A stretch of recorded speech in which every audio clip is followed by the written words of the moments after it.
Welcome back to my channel అమ్మమ్మ మనవరాలు. ఇవాళ టేస్టీ అండ్ హెల్దీ బ్రేక్ఫాస్ట్ అయితే చూపిస్తున్నానండి. దానికోసం హాఫ్ గ్లాస్ రైస్కి హాఫ్ గ్లాస్ వేగించిన పెసరపప్పు అయితే తీసుకుంటున్నాను. రెండు కలిపి వాష్ చేసుకొని 3 చెంబులు వాటర్ అయితే ఎసురనేది యాడ్ చేస్తున్నానండి. 3 చెంబులు యాడ్ చేస్తేనే ఆ రైస్ అనేది బాగా కుక్ అవుతుంది. అప్పుడే టేస్ట్ అనేది బాగుంటుందండి.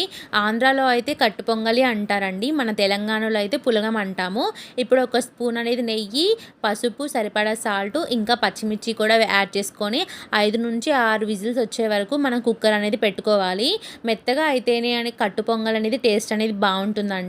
దీని కాంబినేషన్గా టమాటా కర్రీ కానీ కార పౌడర్ కానీ వేసుకొని నెయ్యి వేసుకొని తింటే ఉంటుందండి, అదిరిపోద్ది టేస్ట్ అనేది. ఇప్పుడు స్టవ్ ఆన్ చేసి చిన్న కడాయి పెట్టేసుకొని నెయ్యి, తాలింపు గింజలు, జీడిపప్పు, కచ్చా పచ్చాగా దంచుకున్న మిరియాలు, ఇంకా కరివేపాకు వేసుకొని పోపు వేయడమే, అంతే. మీరు కూడా ట్రై చేసి టేస్ట్ ఎలా ఉందో కామెంట్ చేయండి, సబ్స్క్రైబ్ చేయండి. Thank you.